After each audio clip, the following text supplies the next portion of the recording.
Hello, this is Mark Tracy of Tracy's Karate Worldwide, and here I am with my 10th degree black belt diploma, as Dad promoted me to the rank of Judan.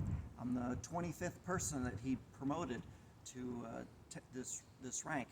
My journey started as a young kid in San Jose, California, and on the official Tracy's Karate website, www.tracyskarateworldwide.com, you'll be able to see him actually putting a white gi on me. Then I remember in '75, we moved up to a suburb of Seattle called Bellevue. And actually Dad took over a studio in Kirkland, Washington. And I remember doing lessons there in Kirkland. And then he had different studios in Bellevue at different times, and that's where I earned my orange belt. And then, so I grew up around it. I grew up doing it, and then what happened was I went to Utah for training, Portuguese training. So I was going to be a missionary in São Paulo, Brazil. And Dad came to visit me. I was 19, and that's when he asked me to do ultimately what I'm doing now. He invited me to do that. We were able to go a little north of the missionary training center just below the Provo Temple, and that's where he extended the invite for me to basically do what I'm doing now. And then I wrote him every week when I was in Brazil. In fact, I have a shoebox full of the letters. And then I came back and I studied, and I was attending Brigham Young University. And so I would study in California over the summers, different instructors. And he had moved to Lexington, Kentucky.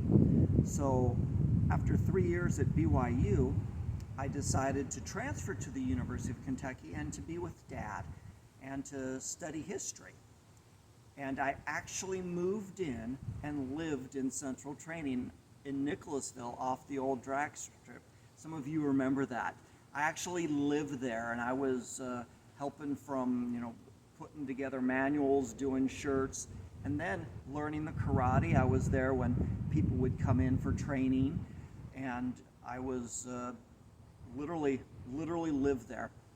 And then I took on students, and then in 1994, I decided to open a school in Cincinnati in Forest Park. Actually, 2 other schools opened around the same time. Dad was very excited for me, so I was about 100 miles from him, so we could still be close. He was so excited for my school in Cincinnati that he actually joined me in Cincinnati, and many of you remember him there teaching with me. Remember Wednesday nights was at 8 o'clock was Tai Chi night, and he was there with me. And then eventually I opened I had a second school in Cincinnati, and then one day I was sitting on the couch with him, and he told me about an opportunity for a school in Tampa that somebody needed to sell his school. His health was bad, and I said to Dad, "Do you think I'd like Tampa?" And he says, he said yes, basically. Well, I came down within a week or two, and next thing I know, I was buying an existing school in Tampa. So for a couple of years, I commuted from Cincinnati to Tampa. And as happens with parents, their age can fail them. I had heard that Dad was in the hospital, and so I knew to sometimes difficult decisions need to be made, but you need to have the correct information to make those decisions. So I promptly closed my studio down here in Tampa, and I raced up to Lexington and literally moved into the hospital with Dad. And he would have times where he'd get in and out of the hospital. And I moved in. I was helping run the business, helping be Dad's aide, and taking care of the yard. One of the wonderful things we were able to do was to promote people in person.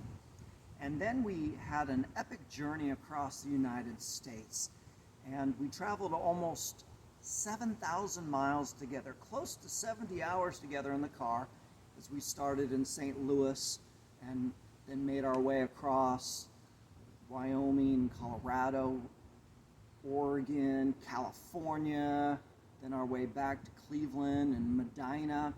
So, we had a lot of time together. It was neat to see him get stronger and just enjoy the martial arts.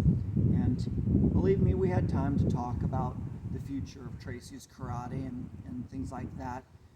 And sadly, he passed away. Our parents don't live forever, do they?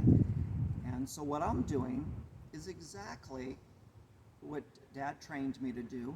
What we have is this ancient art, right? My dad and uncles learned it from Ed Parker. Ed Parker had different instructors, one of the main ones being William Chow, who learned from Grandmaster James Matosi. So I'm handing down this art as it was handed to me to people. So what am I doing now? Well, I'm getting out there and visiting the different schools that we have. Tracy's Karate has 4 regional headquarters. One in our southeast one is in Virginia Beach with Barry Jenkins Sr. Our Midwest headquarters is with Grandmaster Tim Golby in St. Louis. Our Southwest regional headquarters is in Las Vegas with Grandmaster Robert Jones. Our West Coast regional headquarters is with Robert Olson in Windsor, California, about 60 miles north of San Francisco, near Santa Rosa. Well, this month I'll be going out to Las Vegas for the Warrior Quest weekend. It'll be 3 Friday night, Saturday, Sunday. There'll be seminars, and I'll be out there with Grandmaster Robert Jones. I'll be teaching. I'm excited to film, and I'm excited to do a big promotion on my way back because when possible, we'd like to do the promotions in person. So for more information, you can go to www.tracysKarateWorldwide.com. That's my not-so-short story, but not everybody knows about it. I wish you the best. Thank you for all you do.